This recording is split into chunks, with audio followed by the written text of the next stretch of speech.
नाशिक जिल्ह्यातील लासलगावमध्ये अशैक्षणिक कामांमधून मुक्तता आणि प्रलंबित मागण्यांसाठी शिक्षकांचं आंदोलन।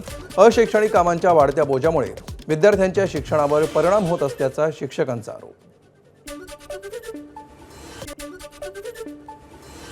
अमरावती जिल्हाधिकारी कार्यालयावर शिक्षकांचा भव्य मोर्चा। शिक्षकांना टीईटी अनिवार्यतेची अट शिथिल करावी आणि अशैक्षणिक कामांमधून मुक्तता करावी या मागण्यांसाठी शिक्षक संघटनांचा भव्य मोर्चा। यवतमाळ जिल्ह्यातील सुमारे 80% शाळा बंद ठेवत 15 शिक्षक संघटनांचं जिल्हा परिषदेसमोर आंदोलन। टीईटी सक्ती, बीएलओ आणि एसआयआरची कामं तसंच इतर अशैक्षणिक जबाबदाऱ्या रद्द करण्याची आंदोलकांची मागणी। सोलापूरमध्ये टीईटी परीक्षा आणि बीएलओ एसआरआय ड्युटी रद्द करण्याच्या मागणीसाठी हजारो शिक्षक रस्त्यावर। 4 हुतात्मा चौक ते जिल्हाधिकारी कार्यालयापर्यंत शिक्षकांचा मोर्चा। विविध मागण्या तातडीनं मान्य करण्याची शिक्षकांची मागणी। ठाण्यातील सिव्हिल रुग्णालयामध्ये वरिष्ठ डॉक्टर आणि परिचारिकांचं आंदोलन। शिवसेनेचे नगरसेवक रमेश म्हात्रेंचं नगरसेवकपद रद्द करा या मागणीसाठी हाताला काळ्या फिती बांधत कर्मचाऱ्यांचं आंदोलन। मुंबईतील विधान भवनाबाहेरील परिसरामध्ये आरपीआयचं आंदोलन। चेंबूरच्या सिद्धार्थनगरमधील एसआरए प्रकल्पाच्या चाव्या लवकरात लवकर मिळाव्यात यासाठी आंदोलन। आंदोलनावेळी एसआरएचे मुख्य अधिकारी महेंद्र कल्याणकरांविरोधात जोरदार घोषणाबाजी। अयोध्येच्या राम मंदिरातील दान चोरी प्रकरणाचे गडचिरोलीमध्ये पडसाद। काँग्रेसचं राम मंदिरासमोर भजन कीर्तन आणि आरती करत आंदोलन। प्रकरणाची निष्पक्ष चौकशी करून दोषींवर कठोर कारवाई करा, काँग्रेसची मागणी। छत्रपती संभाजीनगरमध्ये महापालिकेच्या कामांमध्ये लोकप्रतिनिधींपेक्षा नातेवाईकांचा हस्तक्षेप होत असल्यानं गोंधळ। कोणत्याही कामासंदर्भात थेट लोकप्रतिनिधींशीच संवाद साधा, मनपा आयुक्त अमोल येडगेंचे निर्देश। अयोध्येतील राम मंदिर दान चोरी विरोधात उद्धव ठाकरेंनी रणशिंग फुंकलंय। ठाकरेंची शिवसेना संघर्ष यात्रा काढणार। उद्धव ठाकरे पुढील आठवड्यापासून महाराष्ट्र दौरा करणार, तर दुसऱ्या टप्प्यामध्ये नागपूर, पुणे, नाशिक आणि संभाजीनगरमध्ये होणार आंदोलन। तुळजापूरच्या 4121 एकर जमीन घोटाळा प्रकरणी उच्च न्यायालयामध्ये याचिका दाखल, तर पश्चिम महाराष्ट्रातील मंदिर समितीचे 8000 एकर जमिनीच्या नोंदीही गायब। 2015 मधील सीबीआय चौकशीच्या आदेशानंतरही कारवाई न झाल्याचा आरोप।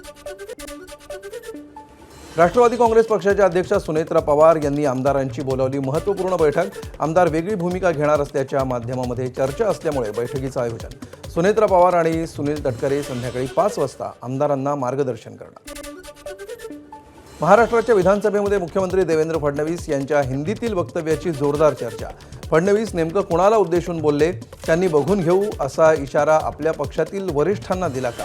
मनसे अध्यक्ष राज ठाकरेंचा सवाल।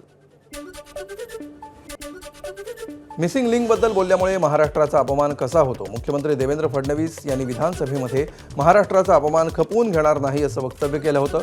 त्यावरून मनसे अध्यक्ष राज ठाकरेंचा सवाल। राज ठाकरे मुख्यमंत्र्यांचं अभिनंदन करतील अशी अपेक्षा होती, मात्र भ्रमनिरास झाला। मंत्री चंद्रशेखर बावनकुळेंची प्रतिक्रिया।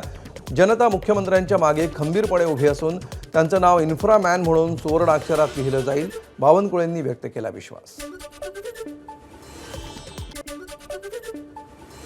पेट्रोलमध्ये इथेनॉल वापरा असं केंद्रीय मंत्री नितीन गडकरी सांगतात। या संदर्भात पेट्रोलियम मंत्री हरदीप सिंग पुरी का बोलत नाहीत?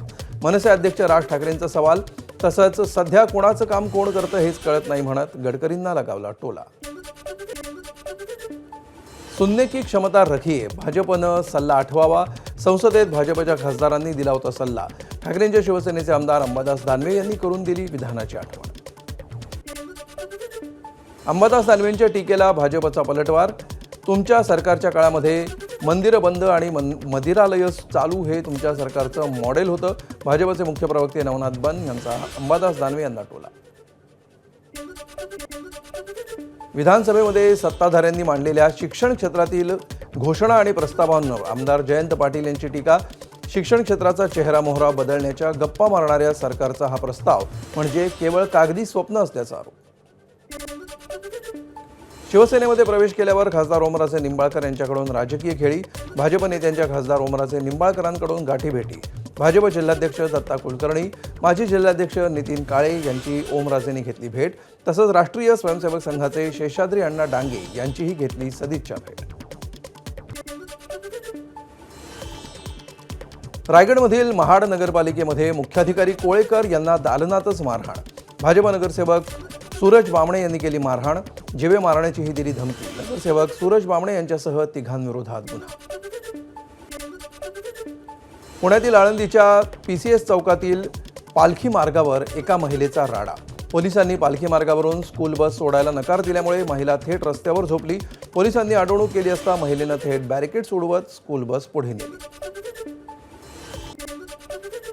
पुण्यातील भारतीय विद्यापीठ परिसरामध्ये दहशत निर्माण करणाऱ्या 4 गुन्हेगारांवर पोलिसांची धडक कारवाई. आरोपींची भर रस्त्यामध्ये काढण्यात आली धिंड. दहशत पसरवणाऱ्या सराईत गुन्हेगारांवर भर रस्त्यात चोख. कोल्हापूरच्या पेठ वडगावमध्ये पतीनं पत्नीची केली हत्या. आज माझा तरी शेवट नाहीतर पुढच्याचा असा मोबाईलवर स्टेटस ठेवून पत्नीची हत्या. पत्नीच्या चारित्र्यावर संशय घेऊन भर रस्त्यामध्ये पत्नीवर कोयत्यानं वार. आरोपी दीपक कांबळेला केली अटक. छत्रपती संभाजीनगर जिल्ह्यातील वैजापूर तालुक्यातील दवाला गावाजवळ समृद्धी महामार्गावर देशी दारूची बेकायदेशीर विक्री. बेकायदेशीर हॉटेल बांधून त्यामध्ये देशी दारूची विक्री. MD ड्रग्ज विकणाऱ्या नागपूरच्या टोळीवर भंडाऱ्यामध्ये मकोकाची कारवाई. विशेष पोलीस महानिरीक्षक संदीप पाटील यांनी प्रस्तावाला दिली मंजुरी. भंडाऱ्यामध्ये एका भाड्याच्या घरामध्ये सुरू होती ड्रग्ज विक्री. आरोपींकडून रोख रक्कम आणि ड्रग्जचा साठा जप्त. नागपूरमध्ये SIR प्रक्रियेमध्ये हलगर्जीपणा करणाऱ्या 11 BLOंविरोधात गुन्हा. प्रक्रिया सुरू होऊन अद्यापपर्यंत एकही मतदाराचं नाव नोंदणी न झाल्यामुळे कारवाई. वाशिममधील शेतकरी बेबी गर्जे आणि विठ्ठल गर्जे यांना जमिनीचा योग्य मोबदला नाही. त्याविरोधात कोर्टानं आदेश देऊनही राष्ट्रीय महामार्ग प्राधिकरणानं शेतकऱ्याला मोबदला दिला नाही. त्यामुळे वाशिम जिल्हा कोर्टानं राष्ट्रीय महामार्ग प्राधिकरणाची संपत्ती असलेल्या तोंडगाव इथला टोल प्लाझा जप्त करण्याचे दिले आदेश.